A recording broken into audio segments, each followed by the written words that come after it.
ಇವತ್ತು 7ನೆಯ ಕಾರ್ಯವನ್ನ ನಾವು ನೋಡಲಿಕ್ಕೆ ಹೋಗುವಂತರಾಗಿ ನಾವು ಕಾಣಲ್ತೇವೆ. ಸೊ 7 ಬಹಳ ಒಂದು ಒಳ್ಳೆಯ ಒಂದು ನಿನ್ನನ್ನು ಕುರಿತು ಹೇಳಲ್ಪಟ್ಟಂತ ಒಂದು ವಾಕ್ಯವನ್ನ ನಾವು ಈ ದಿನಗಳಲ್ಲಿ ನೋಡುತ್ತೇವೆ. 7ನೇದಾಗಿ ಕ್ರಿಸ್ತನಲ್ಲಿ ನಾವು ಯಾರು, ನಮ್ಮ ಗುರುತು ಏನು, ನಮ್ಮ ಐಡೆಂಟಿಟಿ ಅಥವಾ ನಮ್ಮ ಗುರುತು ಏನಾಗಿದೆ ಎಂಬುದಾಗಿ ನೋಡಬೇಕಾದ್ರೆ ಸತ್ಯವೇದ ಹೇಳುತ್ತದೆ, ನೀನು ಕ್ರಿಸ್ತನಲ್ಲಿ ಧನ್ಯನು, ಭಾಗ್ಯವಂತನು ಅಥವಾ ಸೌಭಾಗ್ಯನು ಎಂಬುದಾಗಿ ದೇವರ ವಾಕ್ಯದಲ್ಲಿ ನಾವು ನೋಡುತ್ತೇವೆ. ಗಲಾತ್ಯ ಬರೆದ ಪತ್ರಿಕೆ ಅದರಲ್ಲಿ 3ನೇ ಅಧ್ಯಾಯ 9ನೇ ವಚನವನ್ನ ನಾವು ಓದಿಕೊಳ್ಳೋಣ. ಗಲಾತ್ಯ ಬರೆದ ಪತ್ರಿಕೆ 3ನೇ ಅಧ್ಯಾಯ 9ನೇ ವಚನವನ್ನ ನಾವು ಓದಿಕೊಳ್ಳುವ. ಹೀಗಿರಲಾಗಿ ನಂಬುವವರು ನಂಬಿಕೆ ಇಟ್ಟ ಅಬ್ರಹಾಮನೊಂದಿಗೆ ಸೌಭಾಗ್ಯವನ್ನು ಹೊಂದುವರು. ಇಲ್ಲಿ ನಾವು ನೋಡುತ್ತೇವೆ, ಹೀಗಿರಲಾಗಿ ನಂಬುವವರು ನಂಬಿಕೆ ಇಟ್ಟ ಅಬ್ರಾಮನೊಂದಿಗೆ ಏನನ್ನ ಹೊಂದುವರು? ಎಲ್ಲರೂ ಹೇಳೋಣ, ಬೈಬಲ್ ನೋಡ್ರಿ. ದರಿದ್ರವನ್ನ ಹೊಂದುವರು, ಕಷ್ಟವನ್ನ ಹೊಂದುವರು, ಬಡತನವನ್ನ ಹೊಂದುವರು, ಕೊರತೆಯನ್ನ ಹೊಂದುವರು, ಮನೆ ಮಠಗಳನ್ನ ಮಾರ್ಕೊಳ್ಳೋರು, ಬೀದಿಗೆ ಬರೋರು ಎಂಬುದಾಗಿ ಬರೆಯಲ್ಪಟ್ಟಿದ್ಯಾ ಅಥವಾ ಸೌಭಾಗ್ಯವುಳ್ಳವರು ಎಂಬುದಾಗಿ ಬರೆಯಲ್ಪಟ್ಟಿದ್ಯಾ? ಎಷ್ಟು ಮಂದಿ ನಂಬ್ತೀರಿ ಸೌಭಾಗ್ಯ ಎಂಬುದಾಗಿ ಬರೆಯಲ್ಪಟ್ಟಿದೆ ಎಂಬುದಾಗಿ? ಹಾಗಾದ್ರೆ ಎಷ್ಟು ಮಂದಿ ಇವತ್ತು ನೀವು ಕ್ರಿಸ್ತನನ್ನು ನಂಬಿದ ಮೇಲೆ ನಾನು ಸೌಭಾಗ್ಯವಾಗಿ ಇದ್ದೇನೆ ಅಂತ ಹೇಳುವ ಎಷ್ಟು ಜನ ಇದ್ದೀರಿ? ಅನೇಕರ ಕೈಗಳನ್ನ ನಾವು ನೋಡ್ತಾ ಇಲ್ಲ, ಸುಮ್ಮನೆ ಕೂತಿದ್ದೀರಿ. Praise the lord, hallelujah. ಸಂಬಂಧ ಇಲ್ಲದವರ ಹಾಗೆ. ಸಂಬಂಧ ಇದೆಯಾ? Praise the lord. ಯಾರೆಲ್ಲ ಸೌಭಾಗ್ಯವಾಗಿದ್ದೀರಿ ಅಂತ ಆಮೇಲೆ ಹೇಳೋಣ. Praise god. ಹಾಗಾದ್ರೆ ಕ್ರಿಸ್ತನಲ್ಲಿ ನಾವು ಸೌಭಾಗ್ಯವುಳ್ಳವರು ಅಂದ್ರೆ ಧನ್ಯರು, ಆಶೀರ್ವದಿಸಲ್ಪಟ್ಟವರು, ವಿ ಆರ್ ಬ್ಲೆಸ್ಸೆಡ್ ಎಂಬುದಾಗಿ ಬೈಬಲ್ ಹೇಳಲ್ಪಟ್ಟಿದೆ. ಹಾಗಾದರೆ ನಾವು ಆಶೀರ್ವಾದಕ್ಕೆ ಹೇಗೆ ಪಾತ್ರರಾಗಿದ್ದೇವೆ ಎಂಬುದಾಗಿ ನಾವು ನೋಡಬೇಕಾದ್ರೆ ಅದೇ ಗಲಾತ್ಯ 3 ಅದು 3ನೇ ವಚನದಲ್ಲಿ ಓದುವಾಗ ನಾವು ಕೇಳೋಣ. ಅಬ್ರಹಾಮನಿಗೆ ಉಂಟಾದ ಆಶೀರ್ವಾದವು ಕ್ರಿಸ್ತ ಯೇಸುವಿನಲ್ಲಿ ಅನ್ಯ ಜನರಿಗೆ ಉಂಟಾಗುವಂತೆಯೂ ದೇವರು ವಾಗ್ದಾನ ಮಾಡಿದ ಆತ್ಮನು ನಮಗೆ ನಂಬಿಕೆಯ ಮೂಲಕ ದೊರಕುವಂತೆಯೂ ಕ್ರಿಸ್ತನು ನಮ್ಮ ನಿಮಿತ್ತ ಶಾಪವಾಗಿ ಧರ್ಮಶಾಸ್ತ್ರದಲ್ಲಿ ಹೇಳಿರುವ ಶಾಪದೊಳಗಿಂದ ನಮ್ಮನ್ನು ಬಿಡಿಸಿದನು. ಮರಕ್ಕೆ ತೂಗು ಹಾಕಲ್ಪಟ್ಟ ಪ್ರತಿಯೊಬ್ಬನು ಶಾಪಗ್ರಸ್ತನು ಎಂದು ಶಾಸ್ತ್ರದಲ್ಲಿ ಬರೆದಿದೆಯಲ್ಲ. ದೇವರ ನಾಮಕ್ಕೆ ಮಹಿಮೆ ಉಂಟಾಗಲಿ. ಅಬ್ರಹಾಮನಿಗೆ ಉಂಟಾದ ಆಶೀರ್ವಾದ ಕ್ರಿಸ್ತ ಯೇಸುವಿನಲ್ಲಿ ಅನ್ಯ ಜನರಿಗೆ ಉಂಟಾಗುವಂತೆ ದೇವರು ವಾಗ್ದಾನ ಮಾಡಿದ ಆತ್ಮನನ್ನ ನಮಗೆ ನಂಬಿಕೆ ಮೂಲಕ ದೊರೆಯುವಂತೆ ಆತನು ಮಾಡಿದ್ದಾನೆ.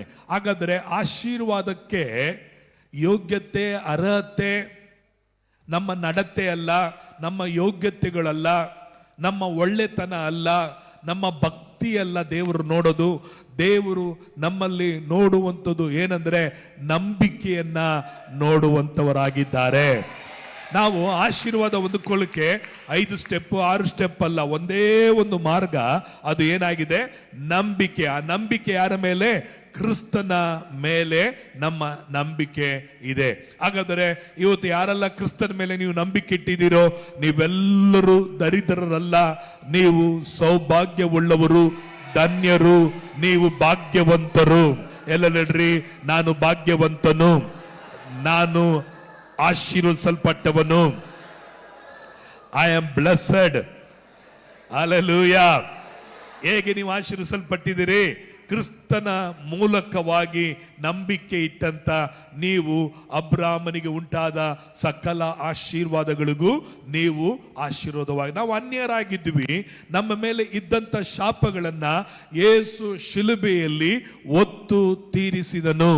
ಶಿಲುಬೆಗೆ ಹಾಕಲ್ಪಟ್ಟ, ಮರಕ್ಕೆ ತೂಗಾಕಲ್ಪಟ್ಟವರು ಎಲ್ಲರೂ ಏನಂತ ಬರೆದಿದೆ?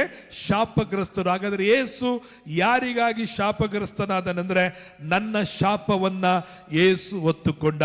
ಇನ್ನು ನನ್ನ ಜೀವನದಲ್ಲಿ ಶಾಪ ಇದೆ, ಇನ್ನು ದರಿದ್ರ ಇದೆ, ಇನ್ನು ನನಗೆ ಕೊರತೆ ಇದೆ ಅಂತ ಹೇಳಿದ್ರೆ ಅದನ್ನ ನಾವು ಸ್ವೀಕಾರ ಮಾಡಿಕೊಳ್ಳದೆ ಅದನ್ನ ನಾವೇನ್ ಮಾಡಬೇಕು? ನಿರಾಕರಿಸಬೇಕು. ಅದನ್ನ ಓಡಿಸಿ ಬಿಡುವರಾಗಿರಬೇಕು, ಅದನ್ನು ತಳ್ಳಿ ಬಿಡುವರಾಗಿರಬೇಕು. ಅದನ್ನ ನಾವು ನಂಬದಂತೆ ನಾವು ನಂಬಬೇಕಾದುದು ಕ್ರಿಸ್ತನಲ್ಲಿ ನಾನು ಆಶೀರ್ವದಿಸಲ್ಪಟ್ಟವನು.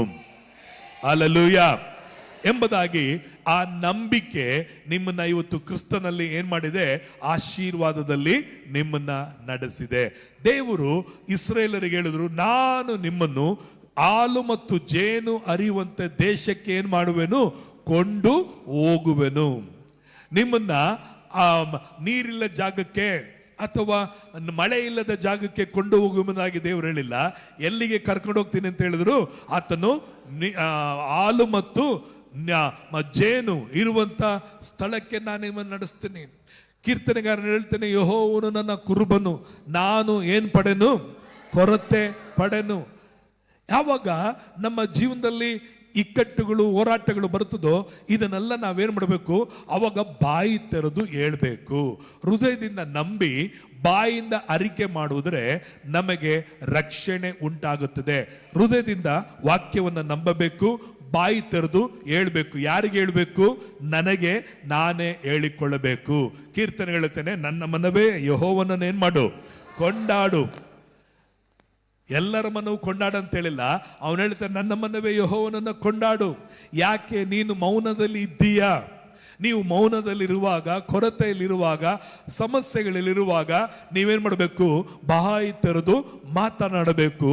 ನನ್ನ ಮನವೇ ಯೆಹೋವನನ್ನು ಕೊಂಡಾಡು ಎಂಬುದಾಗಿ ಹೃದಯದಿಂದ ದೇವರ ವಾಗ್ದಾನಗಳನ್ನ ನಂಬಿ ಬಾಯಿ ತೆರೆದು ಹೇಳೋದ್ರಿಂದ ಮೂಲಕವಾಗಿ ರಕ್ಷಣೆ. ಯಾವುದರಿಂದ? ದರಿದ್ರದಿಂದ ರಕ್ಷಣೆ, ಕೊರತೆಯಿಂದ ರಕ್ಷಣೆ, ಬಡತನದಿಂದ ರಕ್ಷಣೆ, ಸಾಲದಿಂದ ರಕ್ಷಣೆ. ಒಂದೇ ಒಂದು ನಾಮದಲ್ಲಿ, ಯೇಸು ಎಂಬ ನಾಮವನ್ನ ಹೇಳಿಕೊಳ್ಳುವರೆಲ್ಲರೂ ರಕ್ಷಣೆಯನ್ನ ಹೊಂದುವರು. ಆಮೇನ್. ಯಾವ ನಾಮವನ್ನು ಹೇಳಿಕೊಳ್ಳುವುದರಿಂದ ರಕ್ಷಣೆ? ಯೇಸು. ಯಾವುದರಿಂದ ರಕ್ಷಣೆ? ಪಾಪ, ಶಾಪ, ದರಿದ್ರ, ಮರಣ, ರೋಗ, ಇವುಗಳಿಂದ ರಕ್ಷಣೆ. ಈಗ ರೋಗ ಇದ್ರೆ ಏನ್ ಮಾಡಬೇಕು? ರೋಗದಿಂದ ರಕ್ಷಣೆಗೆ ಬಾಯಿ ತೆರೆದು ಯೇಸು ಯೇಸು ಯೇಸುವಿನ ಬಾಸುಂಡೆಗಳಿಂದ ನಾನು ಗುಣವಾದೆ ಅಂತ ಬಾಯಿ ತೆರೆದು ಹೇಳ್ಬೇಕು. ಅಯ್ಯೋ ಅಪ್ಪ, ಅಯ್ಯೋ ಅಪ್ಪ ಅಂದ್ರೆ ಅಪ್ಪ ಬಂದು ನಿನ್ನ ರೋಗವನ್ನ ಒತ್ಕೊಳಕ್ಕಾಗಲ್ಲ. ಅಮ್ಮ ಅಪ್ಪ ಅಂದ್ರೆ ಅವ್ರು ಬಂದು ನಿನ್ನ ಕಾಯಿಲೆನ ಒತ್ಕೊಳಕ್ಕಾಗಲ್ಲ. ಅದಕ್ಕೆ ಬದಲಾಗಿ ಯೇಸು ಎಂಬ ನಾಮಕ್ಕೆ ಅಧಿಕಾರ ಇದೆ, ಯೇಸು ಎಂಬ ನಾಮಕ್ಕೆ ಶಕ್ತಿ ಇದೆ. ಯೇಸು ಎಂಬ ನಾಮವನ್ನು ಹೇಳುವಾಗ ರೋಗ ಓಡಿ ಹೋಗುತ್ತದೆ, ದರಿದ್ರ ಓಡಿ ಹೋಗುವಂತದ್ದಾಗಿರುತ್ತದೆ. ಕೆಲವು ಸಮಯಗಳಲ್ಲಿ ಈ ನಾಯಿನ ಎಷ್ಟು ಓಡಿಸಿದ್ರು ತಿರುಗಿ ತಿರುಗಿ ತಿರುಗಿ ಏನ್ ಮಾಡ್ತಾ ಇರ್ತದೆ? ಬರ್ತಾನೆ ಇರ್ತದೆ. ಕೆಲವು ಸಮಯಗಳಲ್ಲಿ ರೋಗ, ದರಿದ್ರ, ಬಡತನ, ಪಾಪ ಇವುಗಳೆಲ್ಲ ತಿರುಗಿ ತಿರುಗಿ ತಿರುಗಿ ತಿರುಗಿ ಭಯ ಬರ್ತಾನೆ ಇರ್ತದೆ. ಬರುವಾಗೆಲ್ಲ ನಾವು ಅದನ್ನ ಓಡಿಸ್ತಾನೆ ಇರಬೇಕು. ಬರುವಾಗಲ್ಲ ನಾಯಿಗೆ ಹಾಲೋ ತುಪ್ಪನೋ ಅಥವಾ ಮಾಂಸನೋ ಏನ್ ಹಾಕ್ತಿದ್ರೆ ಪ್ರತಿ ಸಾರಿ ಬರ್ತಾನೆ ಇರ್ತದೆ. ಆದರೆ ನಾವು ಅದನ್ನ ಏನ್ ಮಾಡಬೇಕು? ಓಡಿಸ್ಬೇಕು. ಕೆಲವರು ಮನೆಯಲ್ಲಿ ಸಾಕು ನಾಯಿ ತರ, ಸಾಕು ಪ್ರಾಣಿ ತರ, ಸಾಕು ಪಶುಗಳ ತರ ಏನ್ ಮಾಡ್ತಾರೆ? ಅವುಗಳಿಗೆ ಊಟ ಮೇವು ಹಾಕಿ ಬೆಳೆಸ್ತಾನೆ ಇರ್ತಾರೆ. ಚಿಂತೆ, ಭಯ, ಇದರಿಂದ ತಿರುಗಿ ತಿರುಗಿ ಬಂದು ಬಂದು ಅದು ಎಲ್ಲೂ ಹೋಗಲ್ಲ, ಯಾರ ಮನೆಗೆ ಹೋಗಲ್ಲ, ನಿನ್ನ ಮನೆಯಲ್ಲೇ ಇರ್ತದೆ. ಯಾಕೆಂದ್ರೆ ನೀನ್ ಸಾಕ್ತಾ ಇದೀಯ. ಅದನ್ನ ನೀನ್ ಸಾಕಿದ್ರೆ ಅದು ಬೆಳಿತಾನೆ ಇರ್ತದೆ, ಎಲ್ಲೂ ಹೋಗಲ್ಲ. ಎಲ್ಲೋದ್ರೂ ಸಾಯಂಕಾಲ ಅದರ ಬಂದ್ಬಿಡುತ್ತೆ. ಎಲ್ಲೋದ್ರೂ ಸುತ್ತಿ ಸುತ್ತಿ ನಿಮ್ಮ ಮನೆ ಹತ್ರ ಇರುತ್ತೆ, ನಿಮ್ಮ ಕಾಲ ಹತ್ರ ಇರುತ್ತೆ. ಯಾಕೆಂದ್ರೆ ನೀವು ಸಾಕ್ತಾ ಇರೋದ್ರಿಂದ. ಇವತ್ತು ರೋಗವನ್ನ, ದರಿದ್ರವನ್ನ, ಬಡತನವನ್ನ, ಕಾಯಿಲೆಯನ್ನ, ಭಯವನ್ನ, ಪಾಪವನ್ನ ಸಾಕ್ತಾ ಇದ್ರೆ ಅದೇನಾಗುತ್ತೆ? ಬೆಳೀತಾ ಇರ್ತದೆ. ಅದನ್ನ ಏನ್ ಮಾಡಬೇಕು? ವಿಶ್ವಾಸದಿಂದ ಕರ್ತನ ನಾಮಕ್ಕೆ ಹೇಳುವಾಗ ಅದು ಬಿಟ್ಟು ಹೋಗುತ್ತೆ. ಬೈಬಲ್ ಹೇಳ್ತದೆ, ಕರ್ತನಿಗೆ ಒಳಗಾಗ್ರಿ, ಸೈತಾನನ ಏನ್ ಮಾಡ್ರಿ? ಎದುರಿಸಿ ನಿಲ್ರಿ. ಈಗ ನಿಮಗೆ ಸೈತಾನ ವಿರೋಧವಾಗಿಲ್ಲ. ಸೈತಾನನು ಹೇಗೆ ಇದ್ದಾನೆಂದ್ರೆ ಅವನು ತಂತ್ರವಾಗಿ, ಕ್ರಿಯೆಗಳ ಮೂಲಕವಾಗಿ ಆತನು ನಮಗೆ ವಿರೋಧವಾಗಿ ಇದ್ದಾನೆ. ಸೈತಾನನು ನಿನ್ನ ಮುಂದೆ ಕೊಂಬು ಅಥವಾ ಹಲ್ಲು ಬಿಟ್ಕೊಂಡು, ಬಾಲ ಬಿಟ್ಕೊಂಡು ನಾನು ನಿನಗೆ ಏನ್ ಮಾಡ್ತೀನಿ ನೋಡಂತ ಅವನು ಬರಲ್ಲ. ಅವನು ಬರೋದು ನಿನಗೆ ದರಿದ್ರ ಮೂಲಕವಾಗಿ, ರೋಗದ ಮೂಲಕವಾಗಿ, ಭಯದ ಮೂಲಕವಾಗಿ, ನಿರಾಶೆಗಳ ಮೂಲಕವಾಗಿ, ಕಹಿ, ಕೋಪ, ಸಿಟ್ಟು ಇವುಗಳ ಮೂಲಕವಾಗಿ ಅವನು ಬರುವನಾಗಿದ್ದಾನೆ. ಅದಕ್ಕೆ ನೀನು ಹೃದಯದಿಂದ ನಂಬಿ ಬಾಯಿಂದ ಏನ್ ಮಾಡಬೇಕು? ಅರಿಕೆ ಮಾಡಬೇಕು. ಆವಾಗ ದೇವರ ವಾಗ್ದಾನಗಳು ಹೌದೆಂಬುದಾಗಿ, ಆಮೇನ್ ಎಂಬುದಾಗಿ ನಿನ್ನ ಜೀವನದಲ್ಲಿ ನೆರವೇರುವಂತದನ್ನ ನೀವು ನೋಡುತ್ತೀರಿ. Praise the lord. ಹಲ್ಲೆಲೂಯಾ. ಅದಕ್ಕಾಗಿ ಪ್ರಿಯರೇ, ದೇವರ ವಚನದಲ್ಲಿ ಎಫೆಸಬರ ಪತ್ರಿಕೆ 1ನೇ ಅಧ್ಯಾಯ 3ನೇ ವಚನವನ್ನು ಓದಿಕೊಳ್ಳೋಣ. ಎಫೆಸಬರ ಪತ್ರಿಕೆ 1ನೇ ಅಧ್ಯಾಯ 3ನೇ ವಚನ. ನಮ್ಮ ಕರ್ತನಾದ ಯೇಸು ಕ್ರಿಸ್ತನ ದೇವರು ತಂದೆಯೂ ಆಗಿರುವ ಆತನಿಗೆ ಸ್ತೋತ್ರ. ಆತನು ಪರಲೋಕದಲ್ಲಿನ ಸಕಲ ಆತ್ಮೀಯ ವರಗಳನ್ನು ನಮಗೆ ಕ್ರಿಸ್ತ ಯೇಸುವಿನಲ್ಲಿ ಅನುಗ್ರಹಿಸಿದ್ದಾನೆ. Price lord. ಇಲ್ಲಿ ನಾವು ನೋಡುತ್ತೇವೆ, ನಮ್ಮ ಕರ್ತನಾದ ಯೇಸು ಕ್ರಿಸ್ತನ ದೇವರು ತಂದೆಯಾಗಿರುವಂತ ದೇವರಿಗೆ ಏನು ಸ್ತೋತ್ರ. ಎಲ್ಲರೂ ಹೇಳ್ರಿ ನೋಡೋಣ, ಸ್ತೋತ್ರ. ಆತನು ಪರಲೋಕದಲ್ಲಿನ ಸಕಲ ಆತ್ಮೀಯ ವರಗಳನ್ನು ನಮಗೆ ಕ್ರಿಸ್ತ ಯೇಸುನಲ್ಲಿ ಅನುಗ್ರಹಿಸುತ್ತಾನ ಅಥವಾ ಅನುಗ್ರಹಿಸಿದ್ದಾನೆನಾ? ಯಾವಾಗ ಅನುಗ್ರಹಿಸಿದ್ದಾನೆ? ಶಿಲುಬೆಯಲ್ಲಿ ಯೇಸು ನಿನಗಾಗಿ 2000 ವರ್ಷಗಳ ಹಿಂದೆ ಆತನು ತನ್ನ ಜೀವವನ್ನು ಕೊಟ್ಟಾಗಲೇ ಅವತ್ತೇ ತಂದೆಯಾದ ದೇವರು ನಿನಗೆ ಎಲ್ಲಾ ಆಶೀರ್ವಾದಗಳನ್ನು, ಪರಲೋಕದ ಆಶೀರ್ವಾದಗಳನ್ನ, ಭೂಲೋಕದ ಆಶೀರ್ವಾದಗಳನ್ನ ದೇವರು ನಿನಗೆ ಅನುಗ್ರಹಿಸಿದ್ದಾನೆ ಎಂಬುದನ್ನು ನಂಬುವರು ಮಾತ್ರವೇ ಇದರ ಅದ್ಭುತಗಳನ್ನು ಹೊಂದಲಿಕ್ಕೆ ಸಾಧ್ಯ. ಅದಕ್ಕೆ ಒಳ್ಳೆ ಹೋರಾಟವನ್ನು ಹೋರಾಡ್ರಿ, ನಂಬಿಕೆಯನ್ನ ಕಾಪಾಡಿಕೊಳ್ಳ್ರಿ. ಒಳ್ಳೆ ಹೋರಾಟ ಓಡೋದಂದ್ರೆ ಸೈತಾನ ಹೇಳ್ತಾನೆ, ನಿನಗೆ ಹೆಂಗೆ ಆಶೀರ್ವಾದ ಇದೆ, ನಿನಗೆ ಆಶೀರ್ವಾದನೇ ಇಲ್ಲ, ನಿನ್ ಹೆಂಗ್ ಬದುಕ್ತೀಯ ನೋಡೋಣ, ನಿನ್ ಸಾಲ ಹೆಂಗ್ ತಿರುತ್ತೆ, ನಿನ್ ಬಡತನ ಹೆಂಗ್ ಹೋಗುತ್ತೆ, ನಾನು ನೋಡ್ಬಿಡ್ತೇನೆ. ಆಗ ನಾವ್ ಹೇಳ್ಬೇಕು, ಇಲ್ಲ, ಯೇಸು ನನಗಾಗಿ ಏನಾಗಿದ್ದಾರೆ? ಶಿಲುಬೆಯಲ್ಲಿ ದರಿದ್ರನಾಗಿದ್ದಾನೆ. ನನಗಾಗಿ ಯೇಸು ಬಡತನವನ್ನ, ರೋಗಗಳನ್ನ ದೇಹದಲ್ಲಿ ಒತ್ತುಕೊಂಡ. ನಾನು ನಿರ್ಭಯವಾಗಿರ್ಲಿಕ್ಕಾಗಿ ಆತನು ನನ್ನ ಭಯಗಳನ್ನ ಒತ್ತಾಕಿದ್ದಾನೆ ಎಂಬುದಾಗಿ ಹೇಳ್ರಿ. ಯೇಸು ಸ್ವಾಮಿ ಹೇಳಿದ್ರು, ಬೆಟ್ಟವನ್ನು ನೋಡ್ರಿ, ಬೇಡ್ಕೊಳ್ರಿ ಅಂತ ಹೇಳಿಲ್ಲ. ಬೆಟ್ಟವನ್ನು ನೋಡಿ ಏನ್ ಮಾಡ್ರಿ? ಮಾತನಾಡ್ರಿ. ಎಲ್ಲರೂ ಹೇಳ್ರಿ, ಬೆಟ್ಟವನ್ನು ನೋಡಿ ಏನ್ ಅಂತ ಹೇಳಿದ್ರು? ಹಾಗಾದ್ರೆ ನಿನ್ ಮುಂದೆ ಇರುವಂತ ಬೆಟ್ಟ ಯಾವುದು?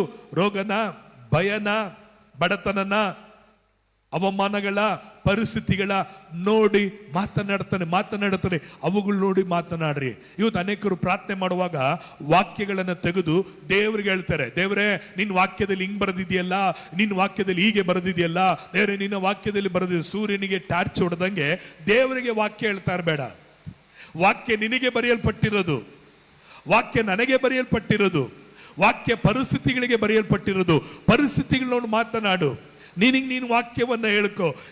ನಿನ್ನ ಪರಿಸ್ಥಿತಿ ನೋಡಿ ವಾಕ್ಯವನ್ನ ಹೇಳು. ದೇವರಿಗೆ ವಾಕ್ಯವನ್ನ ಹೇಳಬೇಡ. ದೇವರು ವಾಕ್ಯವಾಗಿದ್ದಾನೆ, ಆತನ ಎಲ್ಲವನ್ನ ಬಲ್ಲವನಾಗಿದ್ದಾನೆ. Price God, hallelujah. ಅದರಿಂದ ಇವತ್ತು ವಾಕ್ಯ ದೇವರಿಗಲ್ಲ, ವಾಕ್ಯ ಯಾರಿಗೆ? ನನಗಾಗಿ ಬರೆಯಲ್ಪಟ್ಟಿದೆ. ಆದುದರಿಂದ ಪ್ರೇರೆ, ವಾಕ್ಯಗಳು ನಮಗೆ ಬರೆಯಲ್ಪಟ್ಟ ಹಾಗೆಯೇ ನೆರವೇರಲಿಕ್ಕೆ ಅದು ಶಕ್ತವಾಗಿದೆ. 2 ಕೊರಿಂಥದವರಿಗೆ 8ನೇ ಅಧ್ಯಾಯ 9ನೇ ವಚನವನ್ನು ಓದಿಕೊಳ್ಳೋಣ. 2 ಕೊರಿಂಥದವರಿಗೆ 8ನೇ ಅಧ್ಯಾಯ 9ನೇ ವಚನ. ನಮ್ಮ ಕರ್ತನಾದ ಯೇಸು ಕ್ರಿಸ್ತನ ಕೃಪೆಯು ನಿಮಗೆ ಗೊತ್ತಾಗಿದೆಯಲ್ಲ. ಆತನು ಐಶ್ವರ್ಯವಂತನಾಗಿದ್ದು ತಾನು ಬಡತನದಲ್ಲಿ ಸೇರುವುದಿರುವುದರಿಂದ ನೀವು ಐಶ್ವರ್ಯವಂತರಾಗಬೇಕೆಂದು ನಿಮಗೋಸ್ಕರ ಬಡವನಾದನು. ದೇವನಾಮಕ್ಕೆ ಮಹಿಮೆ ಉಂಟಾಗಲಿ. ಇಲ್ಲಿ ಪೌಲನು ಹೇಳ್ತೇನೆ, ನಮ್ಮ ಕರ್ತನಾದ ಯೇಸು ಕ್ರಿಸ್ತನ ಕೃಪೆಯು ನಿಮಗೆ ಗೊತ್ತಾಗಿದೆಯಲ್ಲ. ಯೇಸು ಕ್ರಿಸ್ತನ ಕೃಪೆ ಏನಂತ ಗೊತ್ತಾಗಿದೆ, ಸುವಾರ್ತೆ ಏನಂತ ಗೊತ್ತಾಗಿದೆ.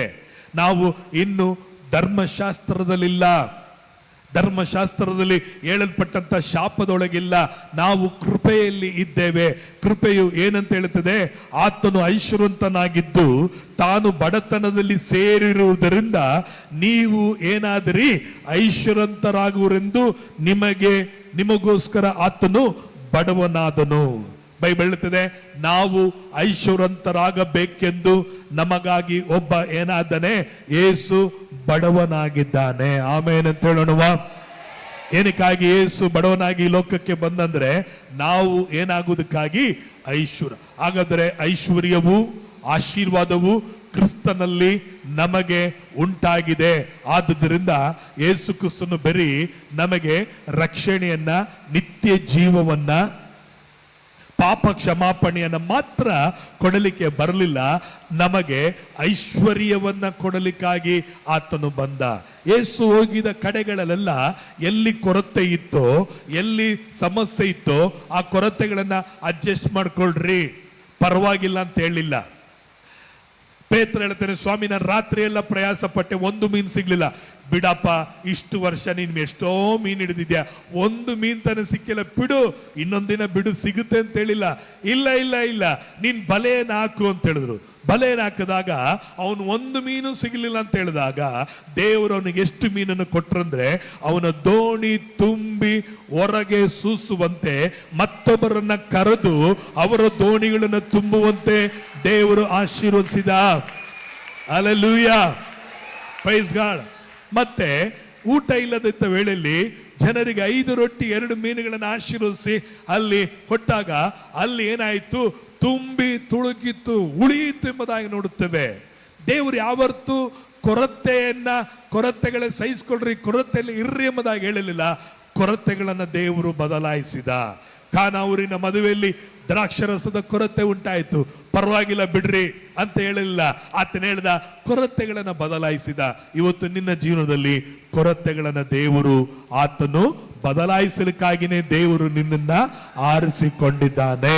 ಯಾರು ಇದು ನಂಬುತ್ತೀರೋ ನಂಬುವರು ದೇವರ ಮಹಿಮೆಯನ್ನು ಕಾಣುವರು. ಹಲ್ಲೆಲೂಯಾ. ನಂಬುವವರಿಗೆ ದೇವರ ಮಹಿಮೆ ಕಾಣಲ್ಪಡುತ್ತದೆ. ಅದಕ್ಕೆ ಈ ವಾಕ್ಯಗಳನ್ನ ತಿರುಗಿ ತಿರುಗಿ ತಿರುಗಿ ಪದೇ ಪದೇ ನೀವು ಕೇಳುತ್ತಾ ಕೇಳುತ್ತಾ ಕೇಳುತ್ತಾ ನಿಮಗೇನುಂಟಾಗುತ್ತೆ ಅಂದ್ರೆ ನಂಬಿಕೆ ಉಂಟಾಗುತ್ತೆ. ಆ ನಂಬಿಕೆ ನಿಮಗೆ ದೇವರ ಮಹಿಮೆಯಾಗಿರುವ ಅದ್ಭುತಗಳನ್ನ, ಅತಿಶಯಗಳನ್ನ ಕಾಣುವಂತೆ ಮಾಡುವಂತದಾಗಿರುತ್ತದೆ. ಪ್ರಿಯರೇ, ದೇವರು ನಿಮ್ಮ ಆದಾಯದಲ್ಲಿ ಆಶೀರ್ವಾದವನ್ನು ನೀವು ಕಾಣುವಂತೆ ಮಾಡುವನಾಗಿರುತ್ತಾನೆ.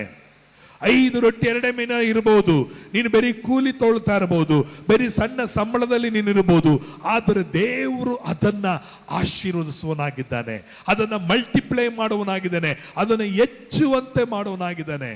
ಒಂದು ಸಣ್ಣ ಹುಡುಗನ 5 ರೊಟ್ಟಿ 2 ಮೀನು ಇತ್ತು, ಅದನ್ನು ದೇವರ ಕೈಲಿ ಹೋದಾಗ ಅದೇನಾಯ್ತು, ಹೆಚ್ಚು ಉಂಟಾಯ್ತು. ನಾನು ಹೇಳ್ತೀನಿ, ನಿನಗಿರುವುದನ್ನ, ನಿನ್ನನ್ನ ದೇವರು ಆತನು ತನ್ನ ಕೈಯಲ್ಲಿ ತೆಗೆದುಕೊಂಡಿದ್ದಾನೆ. ಹಲ್ಲೆಲೂಯಾ. ಆತನು ಕಿತ್ತುಕೊಳ್ಳುವನಲ್ಲ, ಆತನು ಏನ್ ಮಾಡಿದ್ದಾನೆ, ನಿನ್ನಿಂದ ಆತನು ಸ್ವೀಕರಿಸಿದ್ದಾನೆ. ಅದನ್ನ ಖಂಡಿತವಾಗಿ ದೇವರು ಆಶೀರ್ವದಿಸಿದ್ದಾನೆ. ನೀನು ಆಶೀರ್ವದಿಸಲ್ಪಟ್ಟವನಾಗಿದೆಯಾ. ಹಲ್ಲೆಲೂಯಾ. ನಿನ್ನ ಸಂಬಳವನ್ನ ನೋಡಬೇಡ, ನಿನ್ನ ಕೂಲಿನ ಕೈಯಲ್ಲಿ ಬರೋದು ನೋಡಬೇಡ, ನಿನ್ನ ಕೂಲಿಯನ್ನ ದೇವರ ಮುಂದೆ ಇಡು. ದೇವರೇ, ಈ ಕೂಲಿ ಸಾಲ್ತಾ ಇಲ್ಲ, ದೇವರೇ ಈ ಸಂಬಳ ನನಗೆ ಸಾಲ್ತಾ ಇಲ್ಲ, ದೇವರೇ ಈ ಆದಾಯ ನನಗೆ ಸಾಲ್ತಾ ಇಲ್ಲ, ನನ್ನ ಜೋಬಲ್ಲಿರೋದು ನನಗೆ ಸಾಲ್ತಾ ಇಲ್ಲ, ನಾಳೆಗೆ ನಾನು ಏನ್ ಮಾಡಬೇಕೆಂಬುದಾಗಿ ನನಗೆ ಗೊತ್ತಿಲ್ಲ, ಆದರೆ ನಿನಗೆ ಗೊತ್ತಿದೆ, ನೀನು ಎಲ್ಲವನ್ನು ಮಾಡಲಿಕ್ಕೆ ಶಕ್ತನು ಎಂಬುದಾಗಿ ನಂಬಿಕೆ ಮಾತ್ರವೇ ಇರಲಿ. Hallelujah, praise God. ದೇವರು ಅದ್ಭುತಗಳೆಲ್ಲ ಎಲ್ಲೆಲ್ಲ ಮಾಡಿದ್ನೋ, ಏನು ಇಲ್ಲದ ಸ್ಥಳಗಳಲ್ಲಿ ಅದ್ಭುತ ಮಾಡ್ದ, ಮತ್ತೆ ಸ್ವಲ್ಪ ಇರೋ ಜಾಗದಲ್ಲಿ ಅದ್ಭುತಗಳನ್ನು ಮಾಡ್ದ. ಆ ವಿಧವೆ ಮನೆಗೆ ಹೋದಾಗ ಅಲ್ಲಿ ಇದ್ದಿದ್ದು, ಅವಳು ಹೇಳ್ತಾನೆ, ಸ್ವಲ್ಪ ಹಿಟ್ಟು ಸ್ವಲ್ಪ ಎಣ್ಣೆ ಇದೆ, ನಾನು ಮತ್ತು ನನ್ನ ಮಗನು ತಿಂದು ಸಾಯ್ಬೇಕಂತಿದೀವಿ. ಸ್ವಲ್ಪ ಇದ್ದುದರಲ್ಲಿ ಬರಗಾಲ ತೀರ ತನಕ, ಆ ಬರಗಾಲದಲ್ಲಿ ಏನಾಯಿತು, ಆ ಮನೆಯಲ್ಲಿ ಹಿಟ್ಟು ತೀರಲಿಲ್ಲ, ಎಣ್ಣೆ ಖಾಲಿ ಆಗಲೇ ಇಲ್ಲ. ಹಲ್ಲೆಲೂಯಾ.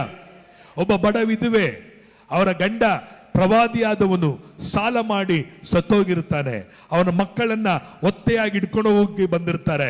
ಆಗ ಆ ಬಡ ವಿಧವೆ ಎಲೀಷನ ಬಳಿಗೆ ಓಡಿ ಹೋಗಿ, ಸ್ವಾಮಿ, ಈ ತರ ನನಗೆ ಆಗ್ತಾ ಇದೆ, ನನ್ನ ಮಕ್ಕಳನ್ನ ಹಿಡ್ಕೊಂಡು ಹೋಗಿ ಬಂದಿದ್ದಾರೆ, ನನ್ನ ಗಂಡ ಸಾಲ ಮಾಡಿ ಸತ್ತೋಗ್ಬಿಟ್ಟ, ನಾನು ಏನ್ ಮಾಡ್ಬೇಕಂತ ಗೊತ್ತಿಲ್ಲ.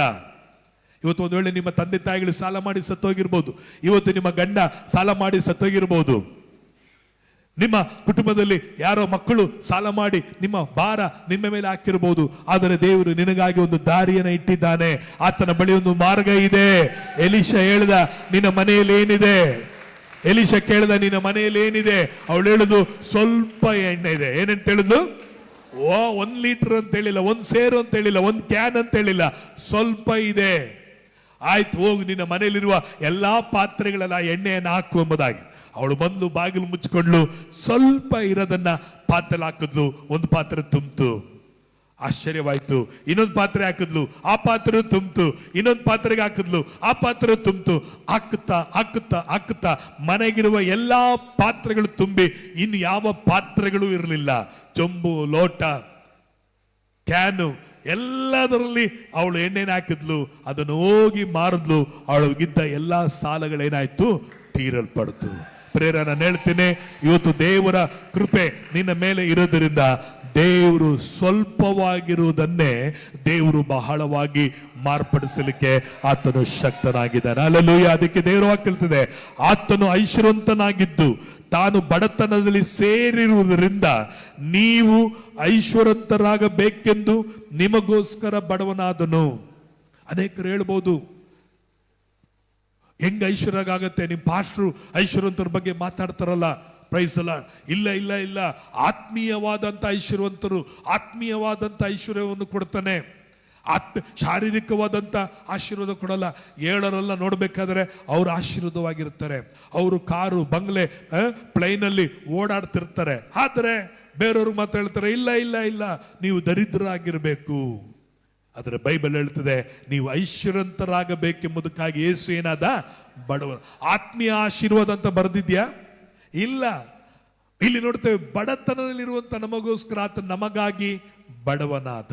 ಅದಕ್ಕೆ ಫಿಲಿಪ್ಪಿ ಬರ ಪತ್ರಿಕೆ 4ನೇ ಅಧ್ಯಾಯ 19ನೇ ವಚನವನ್ನು ಓದಿಕೊಳ್ಳೋಣ. ಫಿಲಿಪ್ಪರಿಗೆ 4:19.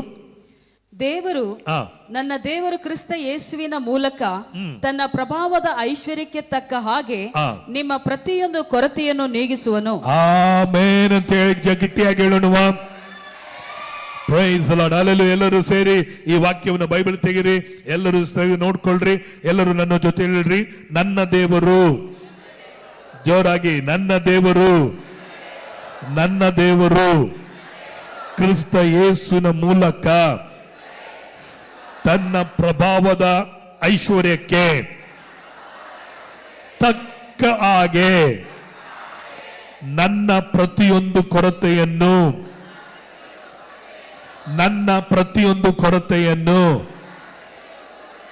ಯಾರ ಕೊರತೆಯನ್ನು?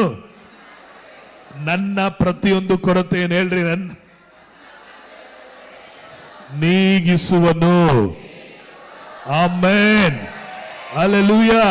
ಇಲ್ಲಿ ದೇವರು ವಾಕ್ಯ ಹೇಳ್ತಾರೆ, ನನ್ನ ದೇವರು ಎಂಬುದಾಗಿ ಕ್ರಿಸ್ತ ಯೇಸುವಿನ ಮೂಲಕ. ಯಾರ ಮೂಲಕವಾಗಿ? ನಿನ್ನ ಆಶೀರ್ವಾದ ನಿನ್ನ ಭಕ್ತಿ ಮೂಲಕವಾಗಿನೋ ಪ್ರಾರ್ಥನೆ ಮೂಲಕವಾಗಿನೋ ನೀನು ಒಳ್ಳೆಯವನಾಗಿರುವುದು ಮೂಲಕವಾಗಿನೋ ನಿನಗೆ ಆಶೀರ್ವಾದ ಬರಲ್ಲ. ಹೇಗೆ ಬರುತ್ತೆ ನಮಗೆ ಆಶೀರ್ವಾದ? ಕ್ರಿಸ್ತ ಯೇಸುವಿನ ಮೂಲಕ. ಎಲ್ಲರೂ ಹೇಗೆ ಬರುತ್ತೆ ಆಶೀರ್ವಾದ? ಆಗ ಕ್ರಿಸ್ತನು ಯಾರಲ್ಲಿದ್ದಾರೆ? ಹೇಳ್ರಿ, ಕ್ರಿಸ್ತನು ಯಾರಲ್ಲಿದ್ದಾರೆ? ಕ್ರಿಸ್ತನು ನಿನ್ನಲ್ಲಿ ಇದ್ದಾನೆ. ಆದ್ದರಿಂದ ನಿನ್ ಭಕ್ತಿ, ನಿನ್ ಪ್ರಾರ್ಥನೆ, ಕೆಲವರು ಹೇಳ್ತಾರೆ ಕಣ್ಣೀರಿಂದ ಪ್ರಾರ್ಥನೆ ಮಾಡ್ರಿ, ದೇವರು ಆಶೀರ್ವಿಸ್ತಾರೆ. ಒಂದು 7 ದಿನ ಉಪವಾಸ ಇರ್ರಿ, ಆಶೀರ್ವಾದ ಮಾಡ್ತಾರೆ. Praise God. 7 ದಿನ ಅಲ್ಲ, 700 ದಿನ ಇದ್ರೂ ನಿನಗೆ ಆಶೀರ್ವಾದ ಆ ರೀತಿ ಇದ್ರೆ ಸಿಗ. ಉಪವಾಸ ಇರು, ಒಳ್ಳೇದು. ದೇವ್ರ ಆಶೀರ್ವಾದ ಮಾಡಿರೋದಕ್ಕಾಗಿ ಸ್ತೋತ್ರ ಅಂತೇಳು. ಉಪವಾಸ ಇದ್ದು 7 ದಿನ ಉಪವಾಸ ಇರು. ಏನಕ್ಕಾಗಿ? ದೇವರೇ ನನ್ನನ್ನು ಆಶೀರ್ವದಿಸಿದ್ದಕ್ಕಾಗಿ ಸ್ತೋತ್ರ. 21 ದಿನ ಇರಬೇಕಾದ್ರೆ ಏನಕ್ಕಾಗಿ? ಕೊಡು ಕೊಡು ಕೊಡು ಎನ್ನುವುದಕ್ಕಾಗಿಲ್ಲ. ದೇವರು ಏನ್ ಮಾಡಿದ್ದಾನೆ? ಪರಲೋಕದ ಸಕಲ ಆಶೀರ್ವಾದಗಳಿಂದ ಏನ್ ಮಾಡಿದಾರೆ? ನಿನ್ನನ್ನ ಆಶೀರ್ವದಿಸಿದ್ದಾರೆ. ಈ ಆಶೀರ್ವಾದಗಳನ್ನ ನಮಗೆ ಅನುಭವಿಸಲಿಕ್ಕೆ ಇವತ್ತು ಬೇಕಾಗಿರುವುದು ನಮಗೆ ಹಣ ಅಲ್ಲ, ಬೇಕಾಗಿರೋದು ಬೆಳ್ಳಿ ಬಂಗಾರ ಅಲ್ಲ. ಇದನ್ನು ಅನುಭವಿಸಲಿಕ್ಕೆ ಬೇಕಾಗಿರೋದು ನಮಗೆ ಜ್ಞಾನ ಬೇಕಾಗಿದೆ, ತಿಳುವಳಿಕೆ ಬೇಕಾಗಿದೆ. ನನ್ನ ಜನರು ಜ್ಞಾನಹೀನರಾಗಿ ಬಡತನದಲ್ಲಿ ಇದ್ದಾರೆ. ಆದರೆ ಬೈಬಲ್ ಹೇಳ್ತದೆ, ನನ್ನ ಜನರು ಜ್ಞಾನಹೀನರಾಗಿ ಏನಾಗ್ತಾ ಇದ್ದಾರೆ? ಹತವಾಗಿ ನಾಶವಾಗಿ ಹೋಗ್ತಾ ಇದ್ದಾರೆ. ನನ್ನ ಜನರು ಜ್ಞಾನಹೀನರಾಗಿ ರೋಗಿಗಳಾಗಿದ್ದಾರೆ. ನನ್ನ ಜನರು ಜ್ಞಾನಹೀನರಾಗಿ ಬಡತನದಲ್ಲಿ ಇದ್ದಾರೆ. ನನ್ನ ಜನರು ಜ್ಞಾನಹೀನರಾಗಿ ಭಯದಲ್ಲಿ ಇದ್ದಾರೆ. ನನ್ನ ಜನರು ಜ್ಞಾನಹೀನರಾಗಿ ಪಾಪದಲ್ಲಿ ಇದ್ದಾರೆ. ನನ್ನ ಜನರು ಜ್ಞಾನಹೀನರಾಗಿ ನಿತ್ಯ ಜೀವಕ್ಕೆ ದೂರವಾಗಿ ಹೋಗ್ತಾ ಇದ್ದಾರೆ. ಜ್ಞಾನ ನಮಗೆ ಬೇಕಾಗಿದೆ. ಅದಕ್ಕೆ ನಮಗೆ ಬೇಕಾಗಿರುವುದು, ದೇವರೇ ಕ್ರಿಸ್ತ ಯೇಸುವನ್ನ ಅರಿಯತಕ್ಕಂತ ಅರಿವು ನನಗೆ ಕೊಡು. ಆಶೀರ್ವಾದ ನಿನ್ನ ಪ್ರಾರ್ಥನೆಯಲ್ಲಿಯೂ ಬೇವರು ಸುರಿಸುವುದರಲ್ಲಿಯೂ ಅಥವಾ ಪ್ರಯಾಸ ಪಡೋದರಲ್ಲಿಯೂ ಅಲ್ಲ, ಬಿತ್ತುವುದರಿಂದಲೂ ಅಲ್ಲ. ನಿನ್ನ ಆಶೀರ್ವಾದ ನಿನ್ನ ಜ್ಞಾನದಲ್ಲಿದೆ. ಆ ಜ್ಞಾನವೇ ಕ್ರಿಸ್ತನು ಆಗಿದ್ದಾನೆ. ಕ್ರಿಸ್ತನ ಮೂಲಕ ನಿನಗೆ ಏನಾಗಿದೆ? ಆತನ ತನ್ನ ಪ್ರಭಾವದ ಐಶ್ವರ್ಯಕ್ಕೆ ತಕ್ಕ ಹಾಗೆ. Praise the lord. ಹಲ್ಲೆಲೂಯಾ. ಯಾವ ಕೆಪಾಸಿಟಿ? ದೇವರ ಕೆಪಾಸಿಟಿಗೆ ತಕ್ಕಂತೆ. ನನ್ನ ಕೆಪಾಸಿಟಿ ಸ್ವಲ್ಪ, ನನ್ನ ಸಾಮರ್ಥ್ಯ ಸ್ವಲ್ಪ, ನನ್ನ ಶಕ್ತಿ ಸ್ವಲ್ಪ. ದೇವರ ಶಕ್ತಿ, ದೇವರ ಸಾಮರ್ಥ್ಯ, ದೇವರ ಕೆಪಾಸಿಟಿಗೆ ತಕ್ಕಂತೆ ನಿನ್ನನ್ನು ಏನ್ ಮಾಡುವನಾಗಿದ್ದಾನೆ. ನಿಮ್ಮ ಪ್ರತಿಯೊಂದು ಕೊರತೆಯನ್ನು ಯೇಸುವಿನ ನಾಮದಲ್ಲಿ ಈ ತಿಂಗಳಲ್ಲಿ ಆತನು ನೀಗಿಸುವನಾಗಿದ್ದಾನೆ. ಹೊಂದಿಕೊಳ್ಳ್ರಿ ಯೇಸುವಿನ ನಾಮದಲ್ಲಿ. ಯೇಸು ನಾಮದ 2 ಕೈಗಳ ಮೇಲೆ ಕೆತ್ತಿ ಹೊಂದಿಕೊಳ್ಳ್ರಿ. ಪ್ರತಿಯೊಂದು ಕೊರತೆಯನ್ನ, ಅನಾರೋಗ್ಯದ ಕೊರತೆಯನ್ನ, ಬಡತನದ ಕೊರತೆಯನ್ನ, ಕಣ್ಣೀರಿನ ಕೊರತೆಯನ್ನ, ಭಯದ ಕೊರತೆಯನ್ನ ಯೇಸುವಿನ ನಾಮದಲ್ಲಿ ನೀಗಲಿ. ಆಮೆನ್. ಹೇಳ್ರಿ, ನಾನು ಆಶೀರ್ವದಿಸಲ್ಪಟ್ಟವನು. ನಿಮ್ಮ ಮಾತು ಹೆಂಗಿರ್ಬೇಕು? ಆಶೀರ್ವದಿಸಲ್ಪಟ್ಟವನಾಗಿ ಮಾತುಗಳೇ ಮಾತಾಡಬೇಕು. ನೀವು ಊಟ ತಿನ್ನುವಾಗಲೂ ನಾನು ಆಶೀರ್ವದಿಸಲ್ಪಟ್ಟವನು. ಪ್ರೈಸ್ ಅಲ್ಲ. ನೀವು ಕಾಣಿಕೆ ಹಾಕುವಾಗಲೂ ಭಿಕ್ಷುಕರ ತರ, ದರಿದ್ರರ ತರ ಕಾಣಿಕೆ ಹಾಕೋರಾಗಿರ್ಬೋದು. ನೀನು ಕಾಣಿಕೆ ಹಾಕಲು ಹೆಂಗಾಗಿರ್ಬೇಕು? ನಾನು ಐಶ್ವರ್ಯವಂತನು, ನಾನು ಆಶೀರ್ವದಿಸಲ್ಪಟ್ಟವನು. ಆಮೇನ್. ನಿನ್ನ ಸಾಮರ್ಥ್ಯಕ್ಕೆ ತಕ್ಕಂತೆ ಕಾಣಿಕೆ ಆಗ್ಬೇಡ, ನಿನ್ನ ಶಕ್ತಿಗೆ ತಕ್ಕಂತೆ ಕಾಣಿಕೆ ಆಗ್ಬೇಡ. ದೇವರ ಥೆಸಲೋನಿಕ ಸಭೆಯವರು ಅವರು ಶಕ್ತಿಗೆ ಮೀರಿ ಅವರು ಕಾಣಿಕೆಗಳಾಗ್ತಿದ್ದಾರೆ. ಯಾಕೆಂದ್ರೆ ಅವರು ತಮ್ಮ ಸಾಮರ್ಥ್ಯವನ್ನು ನಂಬಿರದೆ ಆತನು ಪರಲೋಕದ ದೇವರ ಸಾಮರ್ಥ್ಯಕ್ಕೆ ತಕ್ಕಂತೆ ಅವರು ದೇವರಿಗೆ ಉದಾರವಾಗಿ ಕೊಡುತ್ತಾ ಇದ್ರು. ಹಲ್ಲೆಲೂಯಾ. ನಾನು ಹೇಳ್ತೇನೆ, ನಿನ್ನ ಮಾತು ಆಶೀರ್ವದಿಸಲ್ಪಟ್ಟವ್ರ ತರನೇ ಮಾತಾಡಬೇಕು. ಕೊರತೆ ಉಳ್ಳವರಾಗಿ ಮಾತಾಡಬೇಡ್ರಿ, ದರಿದ್ರ ಉಳ್ಳವರಾಗಿ ಮಾತಾಡಬೇಡ್ರಿ, ಸಾಲ್ಗಾರರ ತರ ಮಾತಾಡಬೇಡ್ರಿ, ರೋಗಿಗಳ ತರ ಮಾತಾಡಬೇಡ್ರಿ, ಭಯ ಉಳ್ಳವರಾಗಿ ಮಾತಾಡಬೇಡ್ರಿ, ನಿರೀಕ್ಷೆ ಇಲ್ಲದವರಾಗಿ ಮಾತಾಡಬೇಡ್ರಿ. ನಿರೀಕ್ಷೆಯಿಂದ ಮಾತಾಡ್ರಿ, ಓಪಿನ ಮಾತಾಡ್ರಿ. Price God. ಹಲ್ಲೆಲೂಯಾ. ಒಬ್ಬ ಐಶ್ವರ್ಯವಂತನು ಮಾತಾಡುವಂತ ರೀತಿಯಲ್ಲಿ ಮಾತಾಡ್ರಿ. ನಿಮ್ಮ ನಡತೆ ಆ ರೀತಿ ಇರಲಿ, ನಿಮ್ಮ ಯೋಚನೆ ಆ ರೀತಿಯಾಗಿರಲಿ. ಹಲ್ಲೆಲೂಯಾ. Praise God. ಈಗಿನ ಪರಿಸ್ಥಿತಿ ಅಲ್ಲ, ನಿನ್ನನ್ನು ದೇವರು ಏನು ಮಾಡಿದ್ದಾರೋ ಅದಂತೆ ನೀವು ಮಾತಾಡ್ರಿ, ಅದಕ್ಕೆ ತಕ್ಕಂತೆ ನಡೀರಿ, ಅದಕ್ಕೆ ತಕ್ಕಂತೆ ಯೋಚನೆ ಮಾಡ್ರಿ. ಇದನ್ನ ಯೋಚನೆ ಮಾಡಿ, ಈ ಯೋಚನೆ ನನ್ನಲ್ಲಿರ್ಬೇಕು. ನಾನು ಭಿಕ್ಷಕನಲ್ಲ, ನಾನೊಬ್ಬ ದರಿದ್ರನಲ್ಲ, ನಾನೊಬ್ಬ ಅನಾರೋಗ್ಯ ಉಳ್ಳವನಲ್ಲ, ನಾನು ಕೊರತೆ ಉಳ್ಳವನಲ್ಲ. ನನ್ನ ದೇವರು ಎಲ್ಲದಲ್ಲೂ ಮೇಲಾಗಿ ನನ್ನನ್ನ ಕೊರತೆಗಳನ್ನು ನೀಗಿಸಿದ್ದಾನೆ. ಹಲ್ಲೆಲೂಯಾ. Praise the lord. ಜೋಬಲ್ಲಿ ಏನಿಲ್ಲಂದ್ರೂ ಪರವಾಗಿಲ್ಲ, ಏನಾಗಿರು, ನಾನು ಕೊರತೆ ಇಲ್ಲದವನಂತ ನಡೆ. Praise the lord. ಆತ್ಮಿಕವಾದಂತ ಎಚ್ಚಳ ನಮಗೆ ಇರಬೇಕು. ನಮಗೆ ಏನಿರಬಾರ್ದು, ಡಂಬಚಾರ ಇರಬಾರ್ದು. ಏನಾಗಿರಬಾರ್ದು? ಡಂಬಚಾರ ಇರಬಾರದು. ಆದರೆ ಎಚ್ಚಳ ಕ್ರಿಸ್ತನಲ್ಲಿ ನನಗೇನಿರ್ಬೇಕು? ಪೌಲ ಹೇಳಿದೆ, ಎಚ್ಚಳ ಪಡುವವನು ಇನ್ನು ಕ್ರಿಸ್ತನಲ್ಲಿ ಏನ್ ಪಡಲಿ? ಎಚ್ಚಳ ಪಡಲಿ. ನೀವು ಬೈಬಲ್ ವಾಕ್ಯ ಇಟ್ಕೊಂಡು ಎಚ್ಚಳ ಪಡ. ಬೈಬಲ್ ಹಿಂಗೆ ಹೇಳುತ್ತದೆ, ವಾಕ್ಯ ಹಿಂಗೆ ಹೇಳುತ್ತದೆ. ಹೇಳ್ರಿ, ವಾಕ್ಯ ಹೇಳುತ್ತದೆ, ಬೈಬಲ್ ಹೇಳುತ್ತೆ. ಸುಮ್ಮನೆ ಕೇಳಿ ಹೋಗ್ತಾನೆ ಇರಬೇಡ್ರಿ. ಕೇಳಿದನ್ನ ಆಕ್ಷನ್ ಅಲ್ಲಿ ಕೊಂಡು ಬನ್ರಿ, ಕೇಳಿದನ್ನ ನಡವಳಿಕೆಯಲ್ಲಿ ಕೊಂಡು ಬನ್ರಿ. ಎಲ್ಲಾ ವಾಕ್ಯಗಳು ಕೇಳೋದು ಇಲ್ಲಿ ಬಿಟ್ಟು ಹೋಗೋದಕ್ಕಾಗಿಲ್ಲ. ಹೋಗಿ ಪ್ರತಿದಿನ ಮಾತನಾಡ್ರಿ. Praise God. ಹಲ್ಲೆಲೂಯಾ. ಕರಡಿ ಮುಂದೆ ನಿಂತ್ಕೊಂಡು ಕರಡಿಗೆ ನಿಮ್ಮ ಮುಖವನ್ನು ನೋಡಿ ಹೇಳ್ರಿ, ನೀನು ದರಿದ್ರನಲ್ಲ, ನೀನು ರೋಗಿ ಅಲ್ಲ, ನೀನು ಭಿಕ್ಷಕನಲ್ಲ, ನೀನು ಸಾಲ್ಗಾರನಲ್ಲ. ನಿಮ್ಮಪ್ಪ ಪರಲೋಕದಲ್ಲಿರುವತನು ಬಹು ಐಶ್ವರ್ಯ ಉಳ್ಳವನಾಗಿದ್ದಾನೆ. ಹಲ್ಲೆಲೂಯಾ. ಆತನು ನನ್ನ ಒಳ್ಳೆ ಕುರುಬನಾಗಿದ್ದಾನೆ, ನಾನು ಕೊರತೆ ಪಡೋದಿಲ್ಲ ಗೊತ್ತಾ ಅಂತ ಹೇಳಿ ನಿನ್ನನ್ನೇ ನೀನು ನೋಡಿ ಹೇಳು. ಹಲ್ಲೆಲೂಯಾ. ಹುಚ್ಚನಂಗೆ ಮಾತಾಡ್ರಿ. ಕ್ರಿಸ್ತನ ಪೌಲನು ಹೇಳ್ತಾನೆ, ನಾನು ಕ್ರಿಸ್ತನಿಗಾಗಿ ಹುಚ್ಚನಾದೆನು ಎಂಬುದಾಗಿ. ನೀವೇನ್ ಮಾಡ್ಬೇಕು? ಎಲ್ಲರೂ ಕೇಳಬೇಕು, ನೀನು ಹುಚ್ಚಿಡದಂತೆ. 5 ನನಗೆ ಕ್ರಿಸ್ತನಲ್ಲಿ ಹುಚ್ಚಿಡಿದೆ, ವಾಕ್ಯದ ಹುಚ್ಚಿಡಿದಿದೆ. ನೀನು ಎಷ್ಟುವರೆಗೂ ಡೀಸೆಂಟೇ ಆಗಿರ್ತೀಯೋ ನೀನು ಅಲ್ಲಿವರೆಗೂ ಶ್ರಮೆಯನ್ನು ಅನುಭವಿಸ್ತಾನೆ ಇರಬೇಕಾಗುತ್ತೆ. ಅವುಗಳೆಲ್ಲ ಬಿಟ್ಟು ಹೊರಗಡೆ ಬಾ. ವಾಕ್ಯಗಳನ್ನ ಏನ್ ಮಾಡ್ರಿ? ನಂಬ್ರಿ. ಸೊ ಅದಕ್ಕೆ ನನ್ನ ದೇವರು ಕ್ರಿಸ್ತ ಯೇಸುವಿನ ಮೂಲಕ ತನ್ನ ಪ್ರಭಾವದ ಐಶ್ವರ್ಯಕ್ಕೆ ತಕ್ಕ ಹಾಗೆ ನಿಮ್ಮ ಪ್ರತಿ ಎಷ್ಟು 1 ಅಲ್ಲ 2 ಅಲ್ಲ 3 ಅಲ್ಲ 100 ಇರ್ಲಿ 1000 ಇರ್ಲಿ ಹೇಳ್ತಾರೆ ನೋಡ್ರಿ. ನನಗೆ 1 ಅಲ್ಲ 2 ಅಲ್ರಿ, 1000 ಸಮಸ್ಯೆಗಳ್ರಿ. ಪಾಸ್ಟರ್ 1 ಅಲ್ಲ 2 ಅಲ್ಲ ಹೇಳ್ಕೊಳಕ್ಕೆ ಎಷ್ಟಂತ ಹೇಳ್ಕೊಳ್ಳೋದು ನಿಮ್ಮ ಹತ್ರ? ನೀವು ಕೇಳಕ್ಕೂ ನಿಮ್ ಕೈಲಾಗಲ್ಲ, ಅಷ್ಟಕ್ಕೊಂದು ಐತೆ. Praise God. ಅಷ್ಟಕ್ಕೊಂದು ಬೈಬಲ್ ಅಲ್ಲಿ ಉತ್ತರ ಇದೆ. ಏನಂತ ಹೇಳಿ?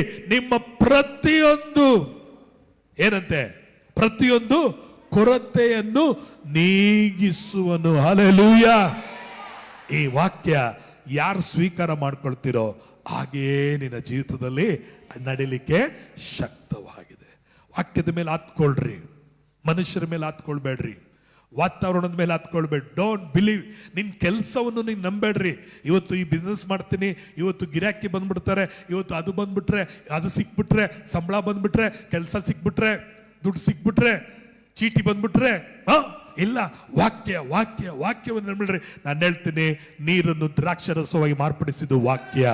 ಹಲ್ಲೆಲೂಯ. ಭೂಮಿ ಬರಿದಾಗಿ ಕತ್ತಲಿದ್ದಾಗ ಕ್ರಮವಿಲ್ಲದ ಇಲ್ಲಗಳಲ್ಲಿ ವಾಕ್ಯ ಸೃಷ್ಟಿ ಮಾಡಿತು. ಏನು ಇಲ್ಲದಂತ ಯಾಕೋಬನು ಬರೀ ಕೈಯಲ್ಲಿ ಆತನು ಹೋಗಿ ವಾಪಸ್ ಬರುವಾಗ ಆತನಿಗೆ ವಾಕ್ಯ ಉಂಟಾಯಿತು. ನೀನು ಹಿಂತಿರುಗಿ ಬರುವಾಗ ಆಶೀರ್ವಾದವಾಗಿರುವೆ ಎಂಬುದಾಗಿ ವಾಕ್ಯ ಅವನನ್ನು 2 ಪರಿವಾರದವಾಗಿ ಮಾರ್ಪಡಿಸಿದ ಕರ್ತನು ನಿನ್ನನ್ನು ಮಾರ್ಪಡಿಸಲಿಕ್ಕಾಗಿನೇ ಕರೆದಿದ್ದಾನೆ, ನಿನ್ನನ್ನು ಕೈ ಬಿಡುವುದಕ್ಕಾಗಿ ಅಲ್ಲ. ಆತನ ಹೇಳ್ತಾನೆ, ನಾನು ನಿನ್ನನ್ನು ಕೈ ಬಿಡುವುದಿಲ್ಲ, ನಾನು ನಿನ್ನನ್ನು ತೊರೆದು ಬಿಡುವುದಿಲ್ಲ. ನಿಶ್ಚಯವಾಗಿ ನೀನು ಆಶೀರ್ವಿಸಲ್ಪಡುವಿ. Praise God. ಹಲ್ಲೆಲೂಯ. ನೀನು ಹುಟ್ಟಿರೋದು ಬಡತನದಲ್ಲಿ ಹುಟ್ಟಿರಬಹುದು, ಹುಟ್ಟಿರೋದು ಒಂದು ದರಿದ್ರಲ್ಲಿ ಹುಟ್ಟಿರಬಹುದು, ಹುಟ್ಟಿರೋದು ರೋಗದಲ್ಲಿ ಹುಟ್ಟಿರಬಹುದು. ಆದರೆ ಕ್ರಿಸ್ತನಲ್ಲಿ ಇವತ್ತು ನಿನ್ನನ್ನು ದೇವರು ಆರಿಸಿಕೊಂಡಿರುವುದು ನೀನು ದರಿದ್ರದಲ್ಲಿರುವುದಕ್ಕಾಗಿ ಅಲ್ಲ, ರೋಗದಲ್ಲಿರುವುದಕ್ಕಾಗಿ ಅಲ್ಲ, ಬಡತನದಲ್ಲಿ ಇರುವುದಕ್ಕಾಗಿಲ್ಲ. ಕರ್ತನು ನಿನ್ನನ್ನು ಆಶೀರ್ವಾದವಾಗಿ ಸೌಭಾಗ್ಯವಾಗಿ ಇರಲಿಕ್ಕಾಗಿ ದೇವರು ನಿನ್ನನ್ನು ಕರೆದಿದ್ದಾನೆ. ಹಲ್ಲೆಲೂಯ. ಬೈಬಲ್ ಗೀತನೆ ಹೇಳ್ತಾನೆ, ದೀನಾವಸ್ಥೆಯಲ್ಲಿ ಇದ್ದವನ್ನ ದೇವರು ಏನ್ ಮಾಡ್ತಾನಂತೆ, ಆತನು ಉನ್ನತ ಸ್ಥಿತಿಗೆ ಕೊಂಡು ಬರುವನಾಗಿದ್ದಾನೆ. ತಿಪ್ಪೆಲಿದ್ದವರನ್ನ ದೇವರು ಸಿಂಹಾಸನದಲ್ಲಿ ಕುಂಡ್ರಿಸುವಂತ ದೇವರಾಗಿದ್ದಾನೆ. ಹಲ್ಲೆಲೂಯ. ತಿಪ್ಪೆಲಿದ್ದವರನ್ನ, ಕಸಾಯ್ತಿದ್ದವರನ್ನ ದೇವರು ಉನ್ನತ ಸ್ಥಿತಿಗೆ ಕೊಂಡು ಬರುವಂತ ದೇವರು. ಈಕೆ ಆತನು ಎಲ್ಲ ಕಾರ್ಯಗಳನ್ನ ಜೀವನದಲ್ಲಿ ಬದಲಾಯಿಸಿದ್ದಾನೆ. ನಿನಗೆ ಆತನು ಎಲ್ಲವನ್ನ ಅನುಗ್ರಹಿಸಿದ್ದಾನೆ. ನಂಬಿಕೆ ಮಾತ್ರ ಇರಲಿ, ನಂಬಿಕೆ ಮಾತ್ರ ಇರಲಿ.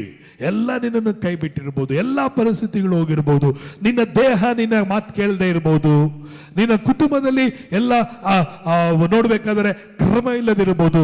ಆದರೆ ದೇವರು ಚೇಂಜ್ ಮಾಡ್ತಾನೆ, ದೇವರು ಬದಲಾಯಿಸುವನಾಗಿದ್ದಾನೆ. ಹಲ್ಲೆಲೂಯ. ನಿನ್ನ ದುಃಖಗಳು ಹೋಗಿ ಸಂತೋಷವಾಗಿ ಮಾರ್ಪಡುವುದು. Amen. Praise the lord. Hallelujah. ಯಾವತ್ತಾದರೂ ನೆನೆಸಿದ್ರ ನಾನು ಕ್ರಿಸ್ತನನ್ನ ನಂಬುತ್ತೇನೆ, ನಾನು ಆಶೀರ್ವಾದವಾಗಿರ್ತೇನೆ ಎಂಬುದಾಗಿ? ಇಲ್ಲವೇ ಇಲ್ಲ. ಆದರೂ ನೀವು ಬೇಡುವುದಕ್ಕಿಂತ ಯೋಚಿಸುವುದಕ್ಕಿಂತ ಇವತ್ತು ದೇವರು ನಿಮ್ಮನ್ನ ಅತ್ಯಧಿಕವಾಗಿ ಆಶೀರ್ವಾದವಾಗಿನೇ ಇಟ್ಟಿದ್ದಾನೆ. Hallelujah. Amen. Praise the lord. Hallelujah. ಇವತ್ತು ನಾವು ದೇವರ ವಾಗ್ದಾನವನ್ನ ಮೇಲೆ ವಿಶ್ವಾಸ ಉಳ್ಳವರಾಗಿರ್ರಿ. ಸೊ ಅದಕ್ಕೆ ನಾನು ಏನಾಗಿದ್ದೇನೆ, ಆಶೀರ್ವಿಸಲ್ಪಟ್ಟವನು. ಎಲ್ಲರೂ ಹೇಳ್ರಿ, ನಿಮ್ಮ ಪಕ್ಕದಲ್ಲಿ ನೋಡಿ ಹೇಳ್ರಿ, ನೀವು ಆಶೀರ್ವಿಸಲ್ಪಟ್ಟವರು. ಹಲ್ಲೆಲೂಯ. ನೀವು ಸಾಲ ತೆಗೆದುಕೊಳ್ಳುವುದಿಲ್ಲ, ಸಾಲ ಕೊಡ್ತೀರಿ. ನೀವು ಹೋಗುವಾಗಲೂ ಆಶೀರ್ವಾದವಾಗಿರುವಿರಿ, ಬರುವಾಗಲೂ ಆಶೀರ್ವಾದವಾಗಿರಿ. ನೀವು ಕೈ ಇಟ್ಟು ಮಾಡೋದೆಲ್ಲ ಸಫಲವಾಗುವುದು. ಹೇಳ್ರಿ, ಹೇಳಿ, ಪಕ್ಕದಲ್ಲಿ ನೋಡಿ ಹೇಳ್ರಿ. ಯಾಕಂಗ್ ನೋಡ್ತಾ ಇದ್ರಿ? ನನ್ನನ್ನೇ ನೋಡ್ತಾ ಇದ್ದೀರಿ. ನನ್ನ ನೋಡಿದ್ರಿಂದ ಇಲ್ಲ, ಯೇಸುನ ನೋಡ್ರಿ, ವಾಕ್ಯವನ್ನು ಹೇಳ್ರಿ. ಹಲ್ಲೆಲೂಯ. ಇಲ್ಲಿ ದೇವರ ವಾಕ್ಯವೇ ನಿಮಗೆ ಆಧಾರ, ದೇವರ ವಾಕ್ಯವೇ ನಮಗೆ ನಂಬಿಕೆ. Amen. Praise the lord. Hallelujah.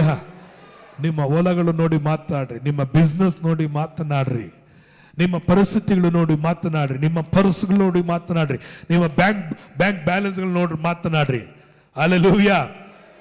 PhonePe, Google Pay, Paytm, ಇನ್ನೇನಿದೆ ಅದನ್ನ ನೋಡಿ ಏನ್ ಮಾಡ್ರಿ, ಮಾತನಾಡ್ರಿ. ಕೊರತೆಯಾಗಿಲ್ಲ, ಬ್ಯಾಂಕ್ ಬ್ಯಾಲೆನ್ಸ್ಗಿಂತ ಕಡಿಮೆ ಅಲ್ಲ. ಅನೇಕ ವೇಳೆಗಳಲ್ಲಿ ಬ್ಯಾಂಕ್ ಬ್ಯಾಲೆನ್ಸ್ ಕಡಿಮೆ ಆಗಿರ್ತದೆ, ಮೆಸೇಜ್ಗಳು ಬರ್ತಾ ಇರ್ತದೆ, ನಿಮ್ದು ಬ್ಯಾಲೆನ್ಸ್ ಕಡಿಮೆ ಆಗಿದೆ, ಬ್ಯಾಲೆನ್ಸ್ ಕಡಿಮೆ ಆಗಿದೆ, ಬ್ಯಾಲೆನ್ಸ್ ಕಡಿಮೆ ಆಗಿದೆ ಎಂಬುದಾಗಿ. Praise God. ಹಲ್ಲೆಲೂಯ.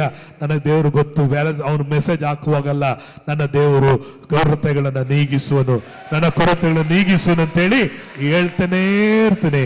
ದೇವರು ನನಗೆ ಅದ್ಭುತಗಳನ್ನ ಮಾಡಿದ್ದಾನೆ. Hallelujah. Praise God. So EMI ಕಟ್ಟಬೇಕಾಗಿರ್ತದೆ, ಮೆಸೇಜ್ಗಳ ಬರ್ತಾ ಇರ್ತದೆ, ಈ ತಿಂಗಳಲ್ಲಿ ಇಷ್ಟನೇ ತಾರೀಕು ಕಟ್ಟಬೇಕು, ಈ ತಿಂಗಳಲ್ಲಿ ಇಷ್ಟನೇ ತಾರೀಕು ತರಬೇಕು. ಭಯ ಇಲ್ಲ, ನಡುಕ ಇಲ್ಲ. ಹೇಳ್ತಾ ಇರ್ತೇನೆ, ನನ್ನ ದೇವರು ನನ್ನ ಕೊರತೆಗಳನ್ನು ನೀಗಿಸುನು, ಆತ ನನ್ನ ಅಗತ್ಯಗಳನ್ನು ಸಂಧಿಸಲಿಕ್ಕೆ ಶಕ್ತನಾಗಿದ್ದೇನೆ. ಹಲ್ಲೆಲೂಯಾ. ಪ್ರತಿ ತಿಂಗಳು ಪ್ರತಿ ವಾರ ದೇವರ ಅದ್ಭುತಗಳನ್ನ ನೋಡಲಿಕ್ಕೆ ಸಾಧ್ಯವಾಗ್ತಾ ಇದೆ. ಪ್ರೇರೆ, ನಾನು ಹೇಳ್ತೀನಿ, ನೀನು ಅನೇಕರಿಗೆ ಆಶೀರ್ವಾದವಾಗಿರ್ಲಿಕ್ಕಾಗಿ ದೇವರು ನಿನ್ನನ್ನು ಕರೆದಿದ್ದಾನೆ. ಬೇರೆ ನೀನು ಆಶೀರ್ವಾದವಾಗಿರೋದಕ್ಕಾಗಲ್ಲ, you are a blessings to other. ನೀನು ನಿಮ್ಮ ಅಕ್ಕ ಪಕ್ಕದಲ್ಲಿರೋರಿಗೆ ಆಶೀರ್ವಾದವಾಗಿರ್ತೀಯ. ನೀನು ನಿನ್ನ ಕೈಗಳಿಂದ ಅನೇಕರಿಗೆ ಆಶೀರ್ವಾದಗಳು ಏನಾಗುತ್ತೆ, ಕೊಡುವಂತದಾಗಿದೆ. ಇಸ್ಕಿ ಆಗಲ್ಲ, ಕೈ ತುಂಬ ಕೊಡುವಂತೆ, ತುಂಬಿ ಕೊಡುವಂತೆ. ನಿನ್ನ ಮನೆಯಲ್ಲಿ ಅನೇಕರು ತಿಂದು ಕುಡಿದು, ಓ ಇವರು ನನಗೆ ಊಟ ಕೊಟ್ರು, ಇವ್ರು ನನಗೆ ಬಟ್ಟೆ ಕೊಟ್ರು, ಇವ್ರು ನನಗೆ ಹಣ ಸಹಾಯ ಮಾಡಿದ್ರು ಎಂಬ ನಿನ್ನ ಕುರಿತು ಅನೇಕರು ಸಾಕ್ಷಿ ಹೇಳ್ತಾರೆ. ಬೈಬಲ್ನಲ್ಲಿ ತೋರ್ಕ ಅಂತ ಹೇಳುವ ಒಬ್ಬ ಶಿಷ್ಯಳಿದ್ಲು. ಅವಳು ಸತ್ತೋದಾಗ ಅವಳ ಸುತ್ತಲೂ ಅನೇಕರು ಬಂದು ಹೇಳಿದ್ರು, ಸ್ವಾಮಿ, ಈ ಅಮ್ಮ ಬದುಕಿದಾಗ ನಮಗೆ ಬಟ್ಟೆ ಕೊಟ್ಲು, ಊಟ ಕೊಟ್ಲು. ಇವಳು ಮಾಡಿದ ಉಪಕಾರಗಳು ಒಂದಲ್ಲ ಎರಡಲ್ಲ, ಅನೇಕ ಉಪಚಾರಗಳನ್ನು ನಮಗೆ ಮಾಡಿದ್ರು ಎಂಬುದಾಗಿ. ನೀನು ಸಾಯುವಾಗಲೂ ಇವನು ದರಿದ್ರ, ಇವನು ಕೊರತೆ, ಇವನು ಸಾಲ್ಗಾರದ ಸೆತ್ತ ಅಂತ ಹೇಳಲ್ಲ, ನಿನ್ನನ್ನು ಕುರಿತು ಹೇಳ್ತಾರೆ, ಇವರು ದಾನ ಶೂರರ್ರಿ, ಇವರು ಅನೇಕರಿಗೆ ದಾನ ಮಾಡಿದ್ರು, ಇವರ ಕೈಯಿಂದ ಒಂದಲ್ಲ ಎರಡಲ್ಲ ಉಪಕಾರಗಳನ್ನ ಹೊಂದಿದ್ದು, ಅನೇಕ ಉಪಕಾರಗಳನ್ನ ಇವರ ಕೈಯಿಂದ ನಾವು ಹೊಂದಿದ್ವಿ ಅಂತ ಹೇಳತಕ್ಕಂಥ ಬ್ಲೆಸ್ಸಿಂಗ್ ನಿನ್ನ ಜೀವಿತದಲ್ಲಿರ್ತದೆ. ಹಲ್ಲೆಲೂಯಾ. ನೀನು ಆಶೀರ್ವಾದವಾಗಿರೋದು ಮಾತ್ರ ಅಲ್ಲ, ನೀನು ಅನೇಕರಿಗೆ ಕೊಡುವನಾಗಿರ್ತೀಯ. ಅನೇಕರಿಗೆ ನಿನ್ನ ಕೈಯಿಂದ ಆಶೀರ್ವಾದವಾಗುತ್ತದೆ. ನನ್ನನ್ನು ನಂಬುವನ ಹೊಟ್ಟೆ ಒಳಗಿಂದ ಜೀವಕರೋದ ನೀರಿನ ಒಳಗಳು ಏನಾಗುತ್ತದೆ, ಒಳಗಡೆಯಿಂದ ಅರಿಯುವಂತದೆ. ಏನೇನು ಅರಿತದೆ? ಆಶೀರ್ವಾದ ಅರಿತದೆ, ಸಮಾಧಾನ ಅರಿತದೆ, ಸಂತೋಷ ಅರಿತದೆ, ಬಿಡುಗಡೆ ಅರಿತದೆ, ಸ್ವಸ್ಥತೆ ಅರಿತದೆ. ನಿನ್ನಿಂದ ಫ್ಲೋ ಆಗುತ್ತೆ. ಹೊರಗಡೆಯಿಂದ ನಿನಗೆ ಒಳಗಡೆ ಇಲ್ಲ, ಒಳಗಡೆಯಿಂದ ನಿನಗೆ ಹೊರಗಡೆ. ನಿನ್ನ ಆಶೀರ್ವಾದ ಹೊರಗಡೆ ಇಲ್ಲ, ನಿನ್ನ ಆಶೀರ್ವಾದ ಒಳಗಡೆ ಇದೆ. ನಿನ್ನ ಸಂತೋಷ ಹೊರಗಡೆ ಇಲ್ಲ, ಸಂತೋಷ ನಿನ್ನ ಒಳಗಡೆ ಇದೆ. ಸಮಾಧಾನ ನಿನಗೆ ಹೊರಗಡೆ ಇಲ್ಲ, ಒಳಗಡೆ ಇದೆ. ನಿನ್ನ ಆರೋಗ್ಯ ಹೊರಗಡೆ ಇಲ್ಲ, ಆರೋಗ್ಯ ಒಳಗಡೆ ಇದೆ. ಆಮೆನ್. ಹಲ್ಲೆಲೂಯಾ. ಕ್ರಿಸ್ತನು ನಿನ್ನ ನಿರೀಕ್ಷೆಗೆ ಏನಾಗಿದ್ದಾನೆ? ಆಧಾರವಾಗಿದ್ದಾನೆ. ನಿನ್ನಲ್ಲಿರುವ ಕ್ರಿಸ್ತನೇ ದ ಹೋಪ್ ಆಫ್ ಗ್ಲೋರಿ. ನಿನ್ನಲ್ಲಿರುವ ಕ್ರಿಸ್ತನು ಆಶೀರ್ವಾದಕ್ಕೆ ನಿರೀಕ್ಷೆ, ಆರೋಗ್ಯಕ್ಕೆ ನಿರೀಕ್ಷೆ. ನಿನ್ನ ನಿನ್ನ ನಿನ್ನ ನಿನ್ನ ನಂಬಿಕೆ ಇಲ್ಲದೆ ಇರಬಹುದು, ಒಂದು ವೇಳೆ ನಿನ್ನ ಭಕ್ತಿ ಇಲ್ಲದೆ ಇರಬಹುದು, ನಿನ್ನಲ್ಲಿ ಒಳ್ಳೆತನ ಇಲ್ಲದಿರಬಹುದು, ಪ್ರಾರ್ಥನೆ ಇಲ್ಲದೆ ಇರಬಹುದು. ಆದರೆ ಕ್ರಿಸ್ತನು ನಿನ್ನಲ್ಲಿ ಇರೋದ್ರಿಂದ ಆ ಕ್ರಿಸ್ತನೇ ನಿನ್ನ ಆಶೀರ್ವಾದಕ್ಕೆ ಆಧಾರ, ಕ್ರಿಸ್ತನೇ ನಿನ್ನ ಬಿಡುಗಡೆಗೆ ಆಧಾರ, ಕ್ರಿಸ್ತನೇ ನಿನ್ನ ಸ್ವಸ್ಥತೆಗೆ ಆಧಾರ, ಕ್ರಿಸ್ತನೇ ನಿನ್ನ ಜಯಕ್ಕೆ ಆಧಾರ. ಕ್ರಿಸ್ತನಿಗೆ ಕರಗಳನ್ನು ತಟ್ಟುತ್ತಾ ನಾವೆಲ್ಲರೂ ಸ್ತೋತ್ರ ಮಾಡೋಣ. Praise God. Amen. Hallelujah. Oh, we thank you, Lord, thank you, Lord. ಎಲ್ಲರೂ ಕರಗಳು ತಟ್ಟಿ ಚೆನ್ನಾಗಿ ಅನ್ಯ ಭಾಷೆಗಳನ್ನು ಮಾತಾಡೋಣ.